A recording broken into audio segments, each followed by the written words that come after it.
Hello and welcome back. This is video number 2, and we're going to talk about the different automation scenarios or different scenarios that you will encounter that you are going to want to automate.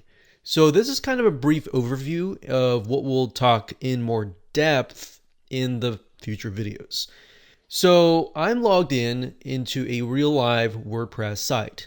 It just so happens that this is a really good example because this example is a site that has not really been maintained as much.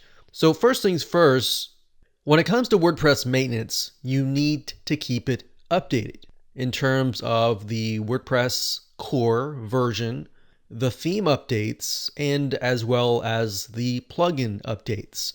Now, there's really no way of knowing when an update is going to be pushed. It's really dependent on the vendor communicating with you. Sometimes you'll be on their list, sometimes you won't. But you want to make sure that you get the latest plugin update a lot of times because you'll run into security breaches where maybe the plugin vendor will find a security hole within their plugin. So they've patched it up, they sent it over, and if you don't update it and you wait and wait and wait, that could open up your site. So hopefully that gives you an idea of why that can become very tedious, because unless you're constantly logging into the site each and every day or a few times a week, then you really truly need to automate it. And even if you are logging into it once a week or every day or whatever, you don't have to manually do it. Once you set things up and automated that process, then it's just going to make your life a lot more easier. The second thing is backups. Backing up your site is crucial. You could rely on your web hosting company to back up your site, and sometimes you can say, let's say you made an error today while you're editing the site and you ruined something. You could contact your web hosting company, and if they do daily backups, which some don't, some do, some only do once a month. If that's the case, you can revert. Now, let's say that your web hosting company decides to shut you down for whatever reason, whether you violated their terms or maybe you didn't, maybe you did something, you had no idea that it was a violation, and they shut your account down. A lot of times in these cases, if you've not backed up your site and they're just like, hey, we closed your account, go away kind of thing. If that's the case, then you don't have a backup of your site. So ideally, at the end of the day, you will want to have a backup of your site.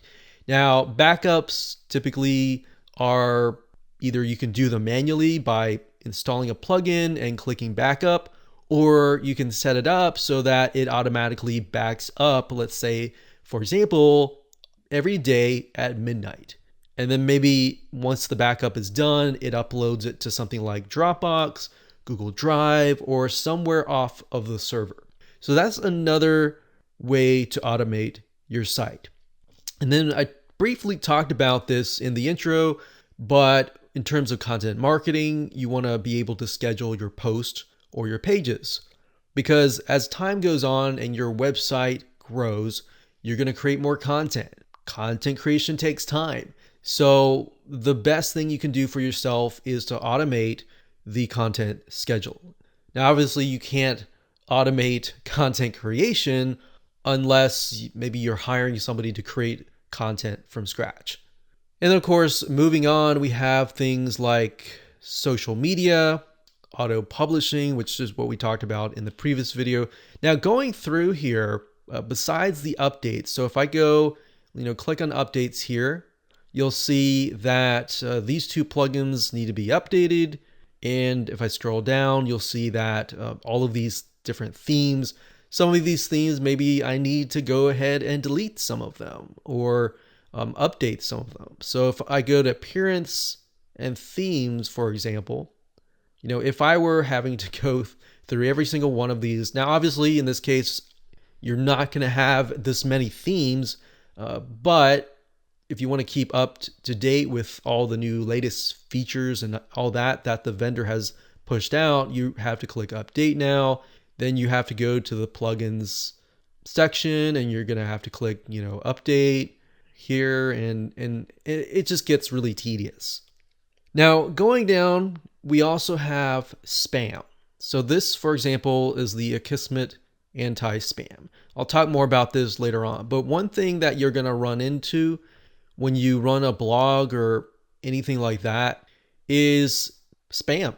People usually want to spam and put posts and put comments on your post for the sake of getting a link back to their site. So that's the main reason why most of these companies use these automated softwares to basically spam your blog. And it's going to look unprofessional if your site is showing these comments. So we're going to talk more about that, how to basically automate the process of decreasing spam.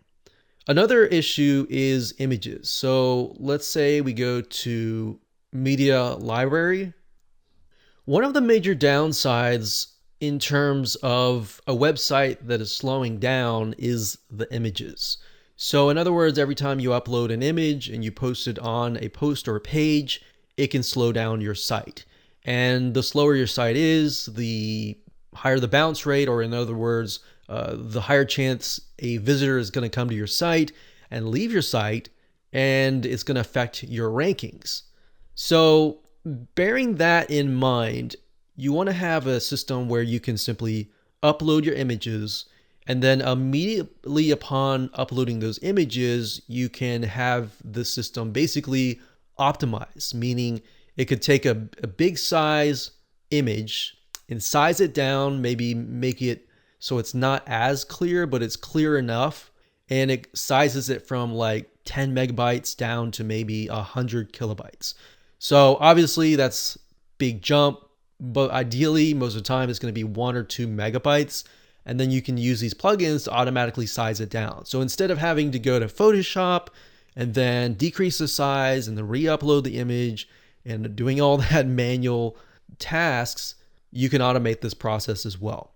And there's a lot more in terms of, image, not just optimization, but speeding the whole process up. So we'll talk more about that in those particular videos.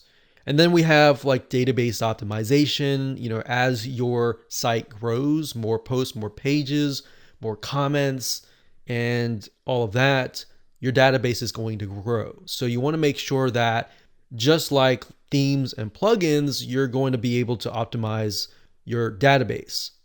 So that's just kind of a glimpse of different scenarios that you would be wanting to automate. Now, there are obviously going to be a lot more, which I'll show you in the next few videos. All right, so hopefully that gives you a good idea of at least a few so that you can get started. All right, so let's move on to the next video.